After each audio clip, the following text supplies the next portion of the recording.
Welcome everybody back to another episode of Pashhammer. So today I have got a returning guest, the very first returning guest that we've ever had on the show. So I've got the legend, the import, the man who we stole from abroad. It is Mr. Chris Cousins. Hey, how you doing? You all right? Doing really well. From the dwellers below, I believe I should say as well. Get some cross promotional branding. One day, perhaps we'll upload another I episode. was gonna say I feel like you've been on more episodes of Pashhammer than there have been Dwellers episodes this year. But maybe I'm wrong. Maybe it's all about quantity. Sorry, quality rather than over quantity. I'd say there's big things on the horizon, but there may or may not be. Yeah, fair enough. Yeah, we really should mention that Chris's other show, The Dwellers Below, has been around since the dawn of time. Yeah, the first 8th edition tournament, I think. Yeah, Uh, like it's really going back.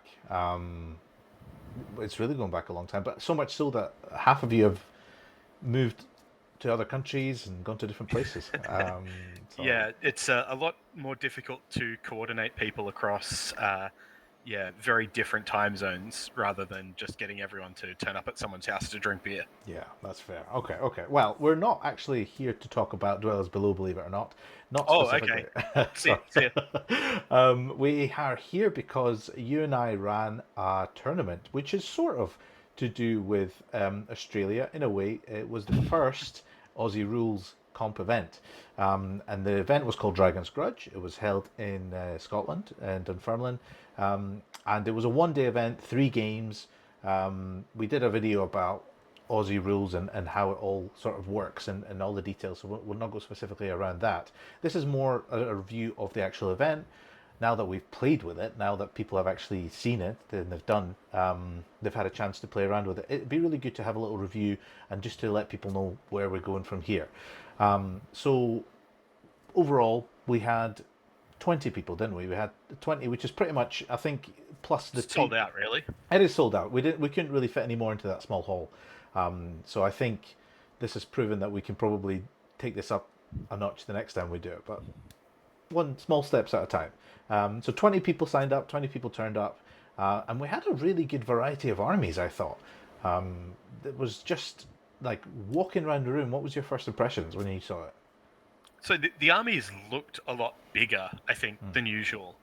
Part of that is the comp, part of that's the scenarios, but most people had leaned into that reasonably well, and there were just more units of infantry and more sort of medium units of cavalry and things, more toys on the table, Yeah, uh, yeah, I think so. and yeah, it looked really good aesthetically. Uh, Partly because so many of the armies were so well done too. There was and this is I think a local thing for us. I guess in Scotland, it's sort of been the case for a long time. Is there's a really high standard of really good quality of painting, like the sort of like top level of quality of painting. So much so that we often have multiple best painted awards, and we did it this one. We had a best painted first, second, and third.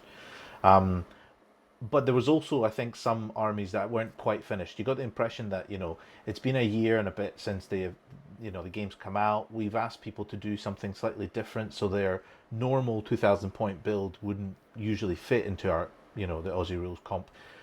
So people had to paint some additional things, and some of the armies weren't completely sort of like 100% finished, but some of the ones that were there had some really really good level of painting, and I mean, I did a couple of quick videos on just showing what the best painted people were, and it's had a lot of traction. That people have been quite keen on that. I'll link it if I can remember.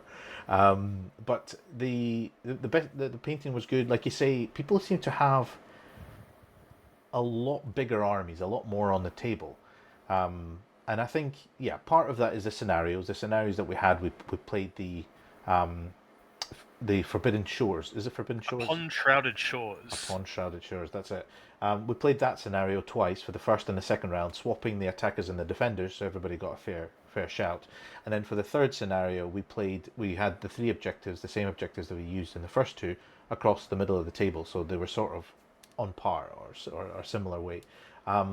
What what's your thoughts about the scenarios overall now that we've actually had a fair bit of people play them?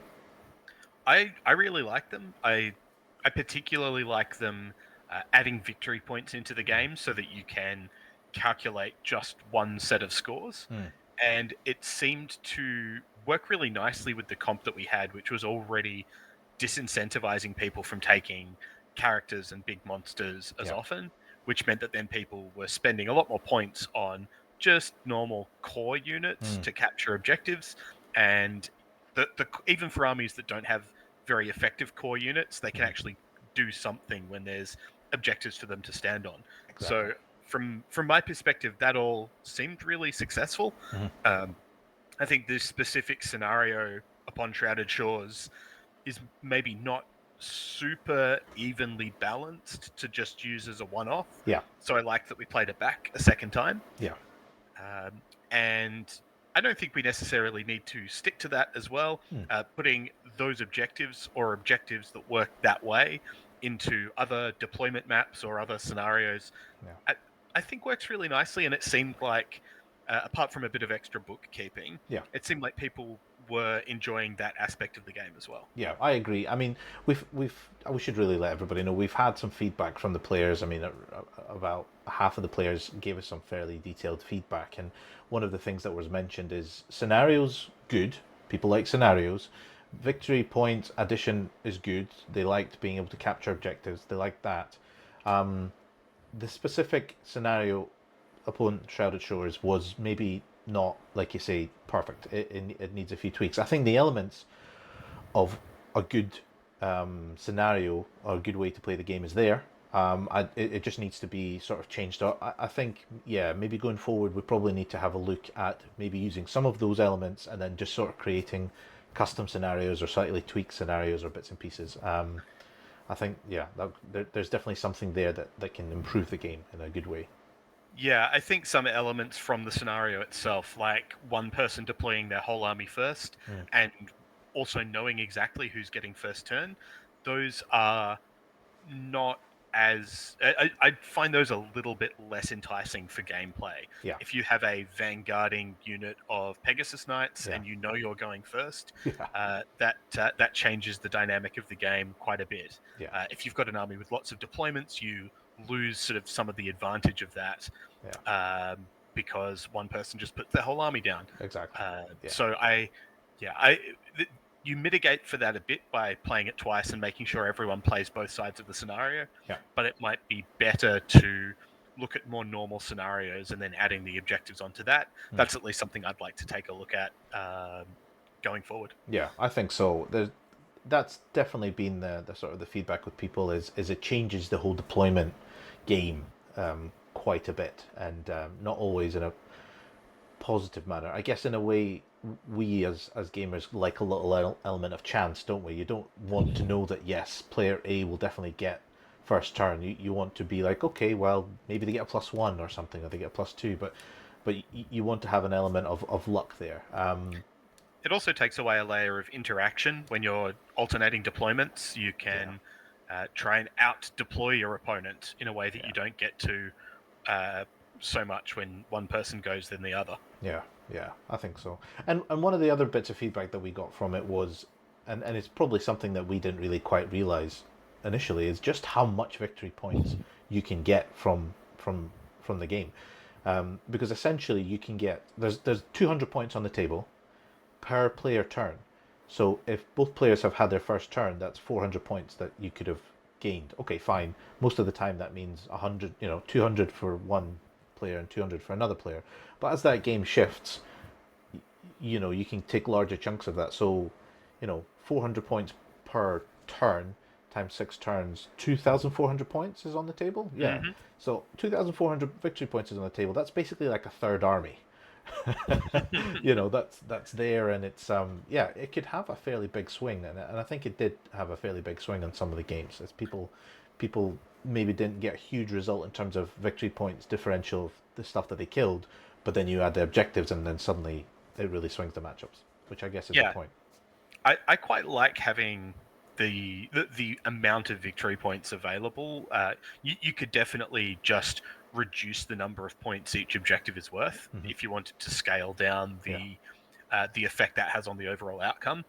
Personally, I really like it being big chunky points, but Mm. a mistake that I made, this is definitely on me, was in putting together the the battle points table, Hmm. which went up to about 2,800 points difference. That was just not big enough Yeah. to reflect the points on board. Like I think a sort of what was it like a 29-0 or a 20, like the maximum win Yeah. should probably be like 4,500 point margin of victory. Yeah. We had it at about 2,800, which Yeah. was just way too low for the number of points on the board. And that's just something that we're gonna, realize once you play out the scenario a couple of times. Once you actually get a bit of playtesting on the go, and it's just one of these things that we'll learn for next event is to tweak that. I think overall the 25 nil system that we worked out, I think that has legs. I think that's definitely it definitely was effective.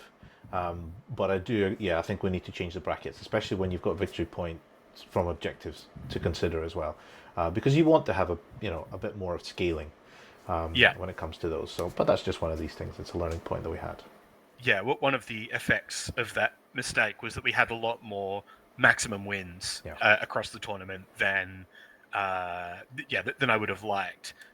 Basically, and a lot of those were not super one-sided Mm. games, but the points just blow out so much Yeah. over the last few turns that that is something to have a look at for future iterations. That's it. Well, that's fine. That's one of these things. And I think going back to our initial point with regards to what the armies looked like. Okay, so you had the scenarios which promoted you having core units of unit strength 10 or above that Hmm. could basically go and capture objectives. And on top of that, you had fewer points that you can spend in characters because we capped it at 666. So you have like almost like 350 extra points that you can spend on something else.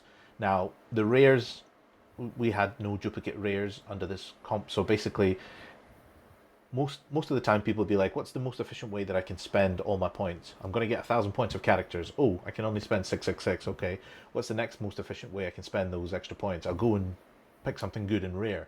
Can't do that either, or at least not beyond one. So then you sort of have different levers of encouraging people to take more of things that give them points, such as core units, unit strength 10 or more, and then fewer, restricting the amount that you can spend in other sections. So I think overall it did have a visible effect. Like I did a few walk around videos where basically you look at the armies and they look like Warhammer. It looks like um, you know a good classic game of Warhammer. Yeah, okay. So there were noticeably fewer monsters, dragons and bits and pieces. I mean, they were still there. We had like a list with double war sphinxes in it. We had There were a lot more giants than I've seen at a any other lot more. events. Yeah, yeah, definitely. I mean, it was crazy actually just to see all these models on the table, and they were a centerpiece model. It was like, look at this giant. It is the one model you look at on the table. It's not like, oh, here's a giant, but here's another two giants, and then there's two dragons over there, and it's just like a big monster mash list. Mm. It was really interesting. I think overall it was a positive move to have that in play, and I think that's definitely something that we should really look at going forward, is just to keep in that theme, because a lot of the feedback that we had, in fact, all of the feedback that came back was very positive with regards to that character limit and what effect it had on the rest of it. People were very enthusiastic about objectives, which is great. People did suggest a few comp changes, and I think this is probably something that you and I will need to have a look at with regards to Aussie Rules 2.0. So, what were the things that you picked up from the feedback with regards to what we should maybe change or have a look at? So I guess firstly, it's probably worth saying as well that the feedback we've got is in a way a little bit self-selective. Hmm. If someone looked at the comp pack or the scenarios and thought, I just don't really want to play that event, Yeah, we don't get feedback from them because they yeah, weren't at the event. And so we probably should, yeah, keep our ears open for other sources of feedback and so on. hmm, But most people seem to be really on board with what we were aiming for. I didn't really see in the feedback anyone suggesting that what we were trying to achieve with the comp system was kind of wrong-headed or hmm, just not the way they wanted us to be going. And it was more finesse around the margins to, in some cases, let people take something that they would have liked to. yeah, In other cases, uh, people maybe hoping would open up some loopholes that suited their army. Uh, but the kind of core, the core thing was that the goal of having a more unit based game seemed to be something people were really on board with. Yeah, I think so. And one of the things that so you read some feedback and you go, yes, this is valid, or I think you're trying to sort of push it towards favor in your direction. So you have to have your sort of like non-biased head on. One of the things that I thought made me sort of consider a little bit more was the no cap on the amount of units, duplication of units that you can have, especially if they were special or core units. This is the most common type of restriction that we see in any events is the rule of three or the rule of six if it's within core. And the only army that I saw where it might have been a problem was with warriors with regards to dragon ogres. Where people, I think there was one army that had 4 units of dragon ogres, a single Shartak and 3 twos or something like that, or 3 threes or something. It was, which I thought maybe that does need a look in. But to be fair, you still need to take those points from somewhere. You still need to be able to score objectives. Yeah. And if you keep that to within core, then that naturally encourages you to take more decent core options. So I do think it's the whole package. It's the whole restrictions, yes, but also scenarios that encourage core units, and also the scoring system as well. So it's not just you can take any of these elements individually and you can sort of maybe improve an uncomped event, I think.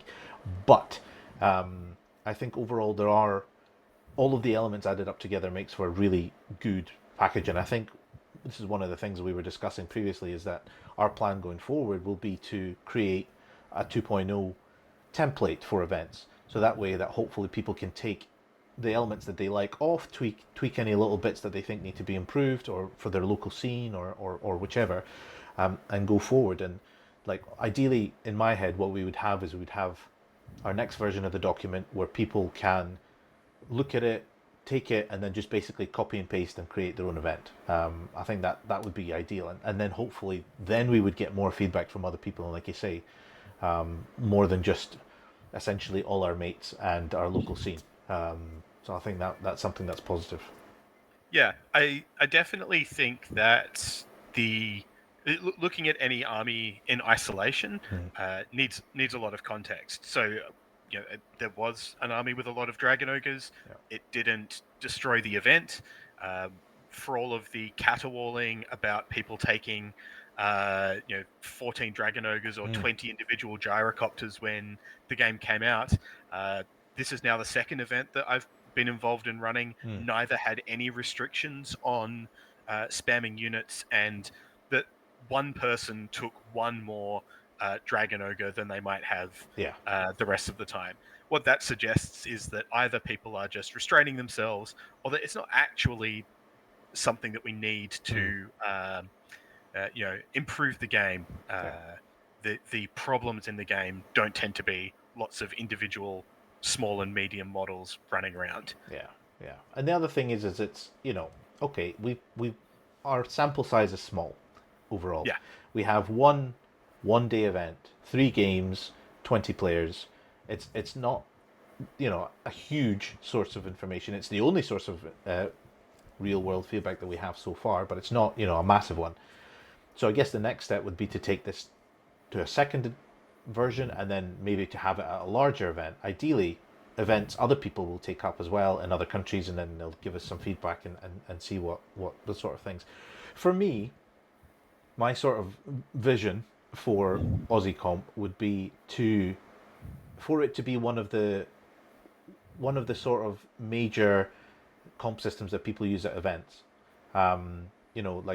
We're in this really fantastic time at the moment where people are trying out different rules. They're trying what GW Throne of Skulls do. We've been doing Uncomped for over a year. German Comp has a version.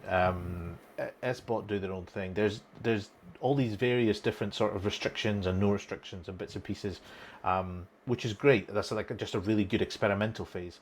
But I think eventually what I'd like to move is sort of where we got to in previous versions of the game, where we had, okay, let's play Swedish comp, or let's play ETC Warhammer, let's play all of these sort of systems which are sort of fairly finalized when it comes to sort of an edition. I'd like to get to that sort of stage with Aussie Comp eventually. It will take some time. It'll probably take us years, but I think it's moving in that direction, and this is really the very first step of it. Yeah, I totally agree. And my ideal tournament ecosystem would be one that has several different styles of restrictions Yeah, so that each tournament can kind of do its own thing.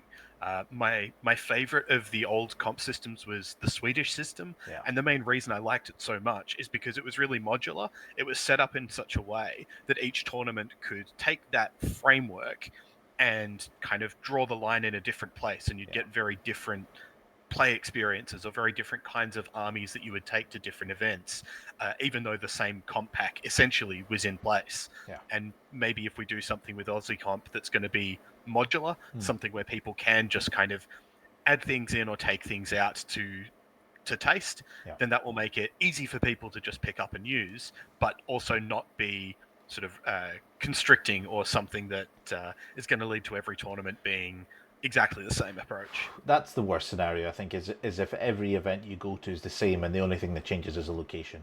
Um, Variety is the spice of life. You really want to have different types of events on, that also encourage people to travel. They go, oh, I really like the old world Swedish comp event, comp type restrictions. I want to go to this event and play there, or I really like Aussie rules. These guys play Aussie rules. I'll go and play there, or I like uncomped and I Mm. want to go and play that. So, yeah, I think in an ideal scenario, and we're sort of moving in that direction anyway, is to have lots of events, lots of different things you can try, lots of different places you can go and play games, Yeah, and then just see what you like, because you know nobody says that you have to play under specific rules. Like it's all you set your own boundaries in that sense.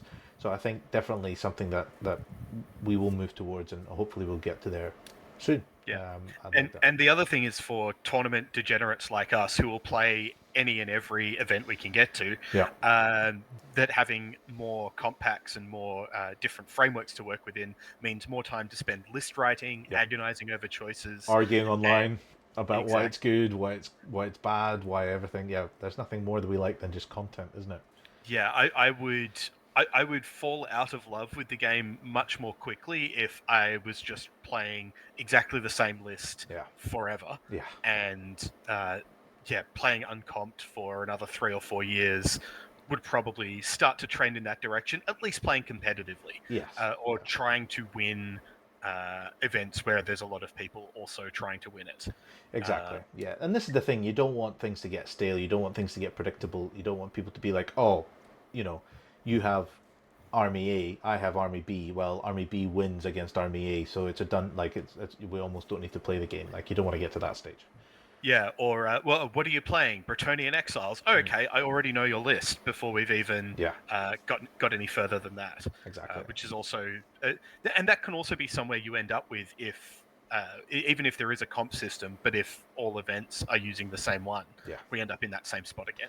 Well, this is the thing, because if you have the same restrictions, you have the same goals, as it were, then there will be, by process of elimination, an effective list for that type of scenario. So you're already starting to see sort of homogenization when it comes to certain armies. Like you look at warriors, and 90% of the lists have big dragon, battle mage, some core, some dragon ogres, maybe a warpfire, boom, done. Mhm. Like that's 80-90% the same thing. And it's the same with a lot of other lists, and you don't want that. You don't want it to be boring and stale. So you definitely want there to be some variety, and this is what composition does. Is it makes us think about these things in a different manner. Yeah, and in theory, if the game was perfectly balanced and everything was pointed exactly correctly, Yeah, and the rules all worked perfectly well, then whatever list you take should be equally competitive. But exactly. that's an unrealistic level of perfection in game design for us to expect, Yeah, and so we're going to be muddling around with some of these imperfect, but still, I think, like, pretty interesting Yeah. solutions. Exactly. We're at the very beginning of playing around with it, and we have a long way to go. And I think it is quite exciting. It's definitely somewhere we can go forward. Okay, so we're creating a Aussie Comp 2.0. It'll happen at some point whenever we manage to get all the bits and pieces together.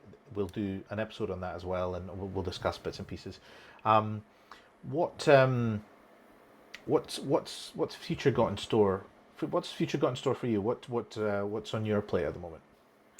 Well, I'm going to be getting up at the crack of dawn tomorrow so that we can drive over to Newcastle to play an event Yep, yep. already, 5 a.m. Yeah, that's going to be hmm fun. and then got the Warhammer World GT coming up. Yeah, May I have a soapbox for a moment, all please? yours. All right, please stop calling every tournament a GT. Like, come on, there's been a grand tournament at Warhammer World that's been referred to as the GT Yeah, for decades at this point, and calling every weekend long event with 6 players a GT, yeah. it's not necessarily grand, and it's really confusing. It's exceptionally confusing. I blame the Americans. I think they call anything that is 5 games a GT, no matter if it's 10 guys, if it's 100 guys. Like it doesn't give you any scope of grand. It doesn't really mean anything anymore. Like it could literally be just some mates getting together and having a GT. Mm. And it's the same for the 1 day tournaments. What do they call them? The RTTs, regional. Rogue Trader Oh, tournaments, is that what it very stands very for? Okay. 40k, yeah. Wow. Okay, that is old school. I mean, I didn't even know what it stood for, so that's beyond my time. But yeah, I agree. 1 day, 2 day events. That's really the only thing that we need to know. So I definitely think um, people need to figure that out. Um, I may be slightly biased because when trying to work out what the Newcastle event pack was referring to, it mentioned the GT, yeah, and I'm going to the GT, yeah, but they were talking about a totally different tournament. yeah. Completely different. Well, this is it. It can be confusing, and I think one of the things, and this is probably something that every tournament organizer can get better on, is basically to improve their packs to be just clear and just say, look, we are using this. This is the link. Here's, like you're trying to make it as easy as possible for people because you can't guarantee that every single person that reads your tournament pack is going to know what you mean when you talk about, this is a practice event for the GT, or we're just using the same restrictions as this other GT or this other event. Like you need to just put it all in one place and make sure that everybody's on the same page. And I think we've also been guilty of that. The pack that we sent out, we had to make some amendments to it as we realized, oh, we didn't include this or we didn't cover that, and there was a few bits and pieces. So like it's something that everybody can improve on. Nobody gets it perfect the first time, but it is again something that I think would be nice to get closer to improving. So I think definitely something that's worth looking into. Um, well, I'm also looking forward to getting up at 5 o'clock tomorrow to drive to Newcastle. Hopefully, we can return the favour and steal some of their prizes. That would be nice. If not legitimately, then we'll just hoof it at the door and just take the trophies. But yeah, I am looking forward to that, and the Games Workshop Grand Tournament at the end of April is going to be really really good fun. I think that's going to be playing at Warhammer World. Yeah, it's certainly going to be fun. You never know; you might bump into some of the writers of Old World, and maybe you can slip them a new version of the Aussie rules and be like, consider this. I mean, on that front, there is this rumored update at some point that may or may not be happening. That Games Workshop is allegedly going to be releasing. Um, it might be happening in the next 3 months. Like I don't have any inside sources, so I basically know as much as anybody who has access to the internet. Um, I I I would like for Games Workshop to do something for matched player events and things like that, but there's no promises that it'll be any better than what the community comes up with. and I think there's also no promises that they will. Mm. There was a rumor that there'd be a 500 point cap on characters coming in, and that was we were told absolutely happening, Yeah. and it happened for exactly Throne of Skulls. Yes. From Games Workshop's perspective, then we were told, oh, there's scenario packs coming. Yeah. People have seen the maps, and then we had the scenario packs dropped as some, upon Shrouded Shores Yeah. being one of them, as a kind of one-off drop online. And so I think that we need to be yeah, I don't think we should be waiting or No. expecting that Games Workshop are going to provide the fixes for us. I played Lord of the Rings for a long time. They're specialist design studio as well, and there was some approach to game balance, but it Mm. was extremely light-handed and very what's the way to put it? Unwilling to admit that there were any fundamental errors Mm. a lot of the time, Yeah. and also things getting released without playtesting and proofreading. Yeah. Yeah. So I think we should probably expect perhaps the same sort of thing, given it's the same part of the studio Yeah. covering this game, which is that there might be some attempts to make some balance changes, but probably very slowly, and certainly no guarantee that it'll happen anytime soon. Exactly. I mean, at the end of the day, why would somebody who works for Games Workshop do any better job than somebody who is like us, who's very passionate about this project and really wants it to succeed and wants to make it sort of something tangible. The people in Games Workshop, they have their own goals, they have deadlines, they have their own things they're working towards. They are very passionate people, of course, as well. But there's nothing to say that the community can't come up with something better and more functional for what we want to play than what officially GW will create. And we can use the same. We can use some of the same ideas. If Games Workshop comes up with a matched play Old World 1.5 edition in July, then we can look at it and go, oh, this solves all our problems. Fantastic. So, that's great. That's Nirvana. We've reached it. But if they say, okay, well, here's some of our ideas, and you go, well, that doesn't really work for what we want it to do, then we can just take elements of that and then just, continue on. There is, it feels like there's a bit of a bated breath at the moment as a lot of people are like, oh, yes, but Games Workshop will release this anytime soon. I feel like it's been like this for 6 months at least, and we're not any closer to actually having anything tangible out. So I don't think we should wait. I think we should crack on and do what we want to do. And if Games Workshop come up with anything better, fantastic, we'll just use that. But this definitely shouldn't stop us from getting any better. So to do, what was that Should we podcast talk you were about on? the event? What event? What event? Dragon's Grudge. Oh What, yeah, what there was an happened event. and how people did. Okay, yeah. You want to know who's got prizes and who did what. Okay, I mean, we should shout out the people who did well. we should do. Okay, So Tom was the most generous opponent, winner of the Dragon's Grudge Wooden Spurtle, which is I believe, a traditional implement for making some kind of bready product. Is that right? yeah, so the Spurtle. People have asked about the Spurtle. The Spurtle is our take on a wooden spoon. It's essentially a cooking utensil for porridge, used to stir porridge properly because you need a proper utensil to cook porridge properly. And that's what a Spurtle is, and that has been traditionally a last place prize for us. And in our case, it was Tom Picard who won it. He was the most generous opponent, giving away a slew of victory points to all of his opponents. And I think actually he got the most shared most votes for favorite opponent. So he was not only uh, very generous at giving away the points, he was also very courteous opponent. And I think a lot of people enjoyed their games with him, certainly. Yeah. But as is tradition, if there's a tie between people who have got most favoured, the tiebreaker is whoever is ranked higher will get the award. And in our case, that was Gareth Lewis. So Gareth was the only man who's done worse than Gareth was Tom. So Gareth was second last. So, but he got most favoured opponents, and I think, if I'm not wrong, speaking to him, this is his first event in about 14 years. He says he's just come back, and he says what a cracking first event to have, and he clearly had a very very very good time. We had some best painted awards. Do you happen to remember who they were?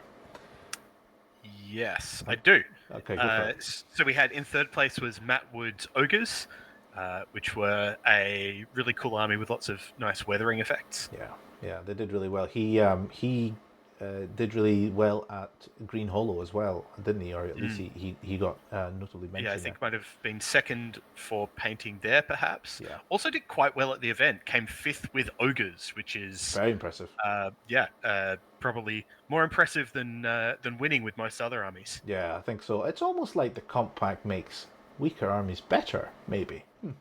Maybe there's something to it. Okay, so he got the third conspiracies. There is that. So he got the third best painted. Do you remember who got the second? Yeah, that was Kieran Smith. That's right. Kieran with his pink, purple, turquoisey Wolves of the Sea Chaos Army. Hmm.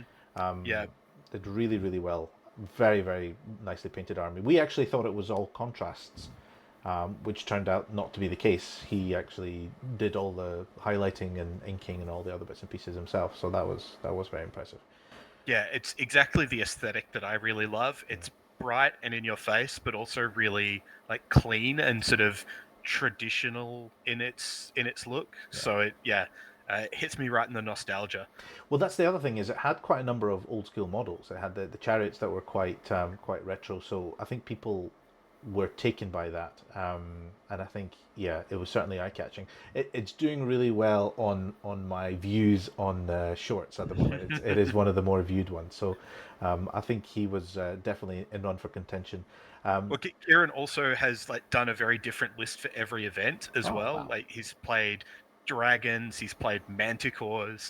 Hmm. So you should probably, for algorithmic reasons, get him to do like an army showcase for you. And We should yeah, do. Yeah, I think uh, so because I don't feel like he got enough credit for the amazing work that he did on that army. So I think he missed out on first place by virtue of difference of opinion. I think because this is the thing is we should really mention is the best painted prizes in this case were judged by ourselves, you and I. They well, we weren't. do know best. We do know best. Well, yeah, I mean we're clearly the two most knowledgeable people. I mean I have many paints on my wall, so therefore I must know how to paint miniatures. No, we did do a judges based presentation of best painted, and actually there was maybe of the 20 armies there were six that we thought were in the mix for contention for noteworthy notice for best painted, and it was difficult to pick the top three, especially the top two. But in the end, there was only one winner when it comes to best painted, and do you remember who it was? Unfortunately, yes, it was James Gilray with his Warriors of Chaos. Yeah. Loads of conversions, lots of new models taken apart and put back together in different ways, Yeah. and some really nice painting, especially on the cloaks. I think you were pointing out. Yeah, he did some really amazing work on there. I don't know if the video that I took really shows it off well enough, but he did some really impressive work on the cloaks and the conversion work, and just overall the army had a really really beautiful aesthetic, and it was yeah, it was really quite eye catching. So I think James is actually one that has that sort of his standard of painting is quite high. So he does a lot of other armies that are really nicely painted as well. So it's definitely one to watch for the future. There's also been a real trend in Scottish events of Warriors of Chaos armies kind of dominating the painting Yeah, podiums. I mean they're they lend themselves well to showing off sort of painting skills, and they're an elite army, so they don't have a huge amount of Hmm. models, I guess. But then, having said that, Kieran's was Warriors of Chaos, yes, but it was Wolves of the Sea, so it had more marauders than anything. So it was actually quite a large army. And actually, for just comparing Kieran's and James's army, or not kind of comparing them evaluatively, Mm. but they're both Warriors of Chaos armies, and the aesthetic was just totally Oh different, yeah, using like literally different kinds of paints yeah, and you've very different model ranges, still to represent the same faction. yeah. So really cool to see some good artistry starting to come out for the old world. It's good, yeah. It's really nice because it has this range of people using old school miniatures from like hundreds of years ago, in Warhammer terms, to things that are more modern with the AOS stuff, the 3D printed things, etc. You have a really big selection of different options, and people bringing those to the fore is really really good to see. I really quite like just walking around having a look at all the miniatures on the table. So yeah, it was definitely worth a watch. So best painted wasn't the only award that James got, was it? He actually did quite well in the generalship terms as well. Yes, or in the dice rolling terms, we can probably attribute it more to luck. Surely, I need Probably. to make sure I throw a bit of shade James's way. Yes, I can do. He Uh, had a Chaos Lord on a mount of some mhm, sort, a demonic mount.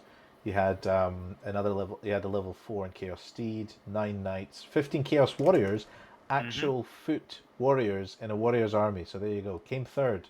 That should really Yeah, be the highlight of any headline is warriors, foot warriors come third. Which Uh, I actually found with the pack kind of fitted in reasonably well. yeah, Like you've got to spend your core on something, and infantry tend to be pretty good for capturing yeah, objectives. It wouldn't shock me if you could have a ranked up unit of marauders in there as well, yeah, and definitely. still do well. He did have marauders, but they were the horsey kind, as they Hmm. usually are. Um, and then he had some more hounds. Now, on top of that, he did have some chosen knights, a couple of shard attacks, and yes, the Warpfire Dragon, as you mentioned, was there as well. So he clearly did all right. And actually, Hmm.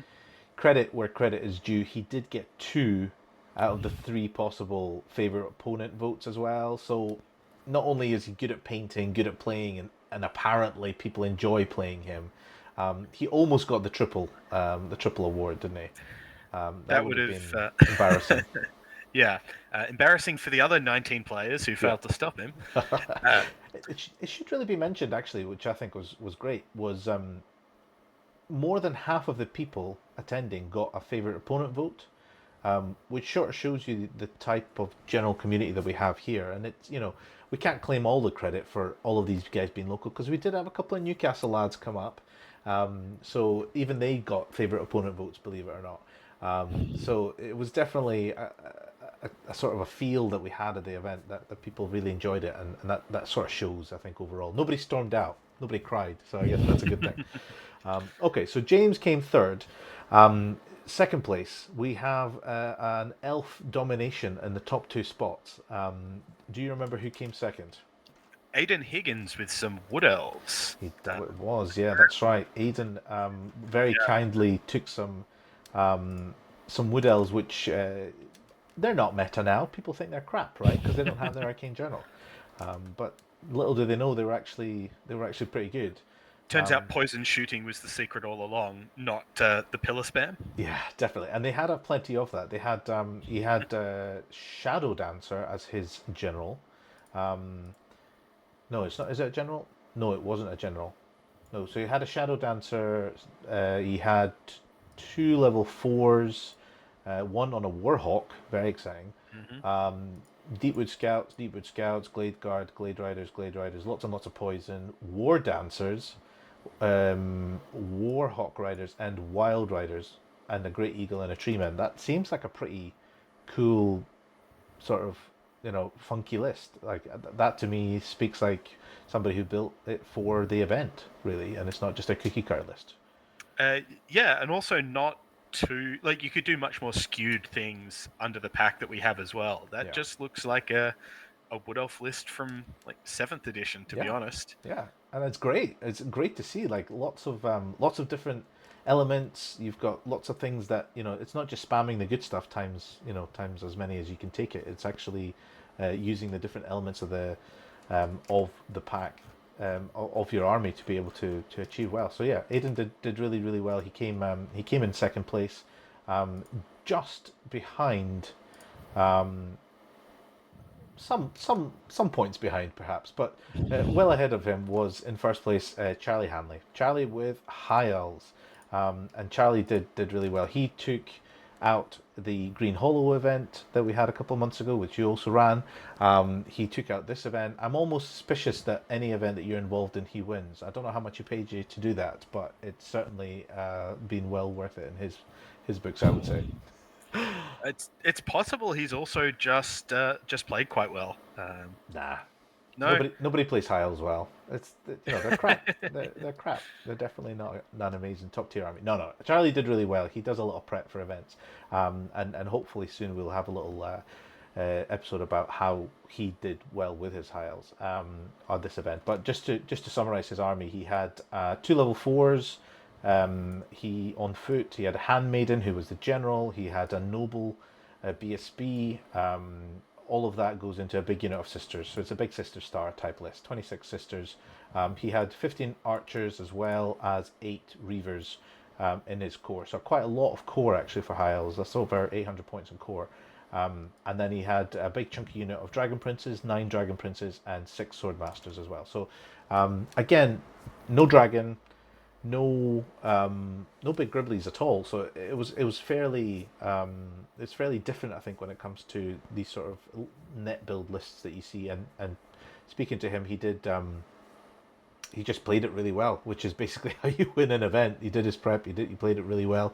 Yeah, I think he said he played something like 5 or 6 practice games before going into the event, and yeah, that's definitely how you perform. That's how you achieve well. So good on him to. He even got a favorite opponent vote.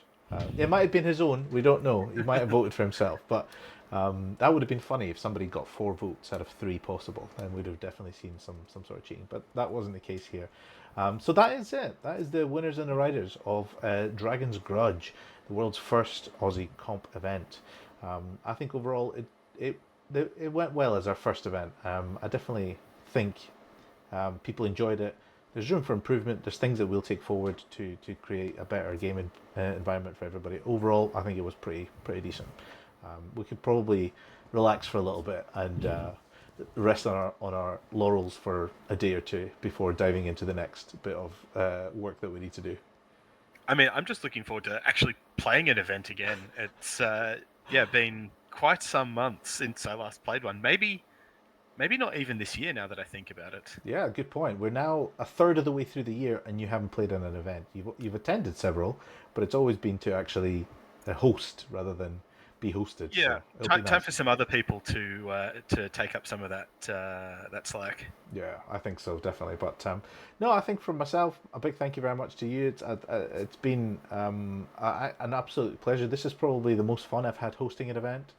If anybody out there is considering putting on an event, I definitely encourage you to do it. And if you can, rope in somebody else that can help you, because when you have 2 people doing the work, it was so much easier. We had, we were able to get a game in.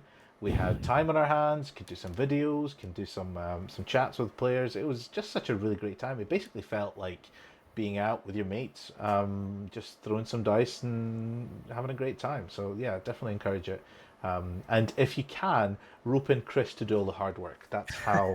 That's my top tip for everybody. If that's how you want to succeed. So, Well, I guess the plan will be that at some point we put out an Aussie Rules version 2.0, and yeah, then that takes most of the hard work of writing a tournament pack already done for people. exactly. And it's all there, and all you need to do is import Chris.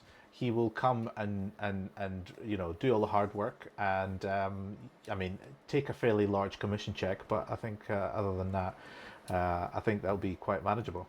Um, But thank you as well, Pash, for helping to put on the event and yeah, get some of the ideas we'd been bouncing around yeah, into action, stress test them. I had a great time, and has to die.